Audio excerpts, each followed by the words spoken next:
event. This was the most surprising fight of the night to me. Belal Muhammad versus Vicente Luque.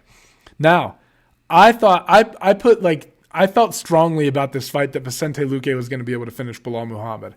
I just felt like the striking was too sharp, and I didn't think he'd get it done quickly because Belal's good, and I thought it would take time to weather him down. And Belal's got good cardio. He's got good everything. He's more well-rounded than when they fought in 2016. But I really thought that over the course of the fight, Luque would just be able to pressure him, head him off, and just start connecting with things that were eventually going to hurt Belal, right?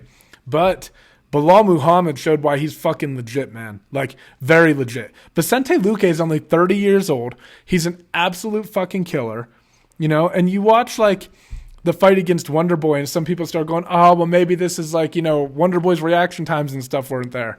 Man, I don't think you can say that about Vicente Luque. I thought Belal Muhammad, despite the fact that he was moving backwards, was doing a great job of pulling Vicente Luque into things. And at first, Luque was kind of getting ahead of him with the stance switches and stuff. But then you started to see, and midway through that first round or so especially, when Luque hit a stance switch, Belal immediately got in on a double leg and drove him across the cage and got the takedown and was able to stay there. And once he realized that he could get on top, right, he knew that he could control him from that position if he could put him there. It's like once you come to that realization as a fighter, you're going to hunt for that throughout the fight. Also, though, other than that, Belal was doing a great job of countering while moving backwards and getting his own striking going and luring Vicente into traps. And, you know, I really think that after you land that initial takedown in the first round, that's what really starts opening your striking up, because you start as you start moving, Vicente has to worry about keeping his hands down to defend the shot if it comes. So it allows you to start coming over top with things, and you kind of found that success, you know.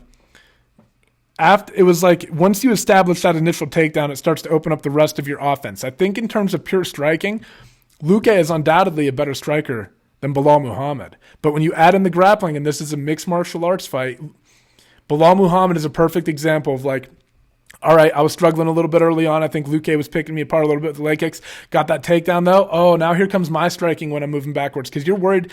I took you down with my back against the cage, right? So now you're worried that I can take you down while moving backwards, and that lets my hands start opening up while you're putting pressure on me. So it's good for Belal. You know what I mean? That first takedown, I really felt in the first round, set the tone for the fight and started to open things up for Muhammad throughout the entire fight. He did a great job of getting on top, wrestling. You can't take anything away from him, man. Like I said, I thought that I was very confident in Vicente Luque in this fight. Not only to win, but I thought he would get Belal Muhammad out of there. And Belal Muhammad proved, I think, a lot of people wrong last night and showed that he's legit. And, you know, he's calling for a fight against Colby Covington. But I kind of think the fight that he should take right now, because you got to think that if you look at what Khamzat just did in the war he had against Burns, Khamzat is not in a position where he's going to be denied right now. Khamzat's probably going to fight Colby Covington on ABC, as Dana indicated, right? He's got to be the next person to fight Colby. Belal Muhammad's win over Vicente last night was super impressive, but it's not enough to get him a title shot against Usman. The two guys that I think make the most sense for him are Leon Edwards and Gilbert Burns. And you got to wonder what Leon Edwards is thinking right now, because he's got to be thinking that he maybe deserves the shot against Usman. Usman's talking about boxing Canelo. Like, Khamzat's probably fighting Colby. And you got this area where I think the other three that are kind of like, there's Khamzat, Colby, and Usman right up at the top right now. I think that's how everybody's looking at the top of the welterweight division after things have played out.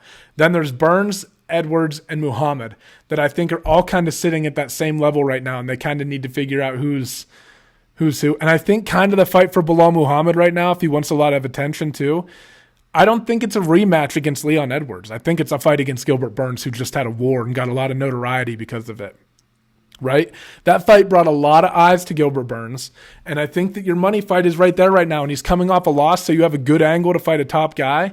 And man, Leon Edwards has to fight, dude. He has to fight. I don't know who he's going to fight or what they're going to do, but like Dana White's not a fan of the whole sitting out thing, and when you got, you know, Leon saying he's going to sit back and wait for a title shot, you got people like Khamzat doing the things he's doing. I don't know, man. I don't know. I'm more interested in a fight between Belal and Gilbert Burns than I am Belal and Leon Edwards right now, just personally. I don't know.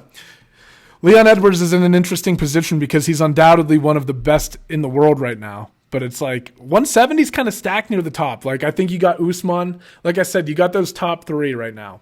It's very clearly Usman, then it's very clearly Covington. And I think Chimaev just showed that he's that number 3 right now. But then that like I said, there's like that layer right here that's super competitive right now. And it's like a Shark Tank and they got to fight each other a little bit, you know? I just don't think we've seen enough from...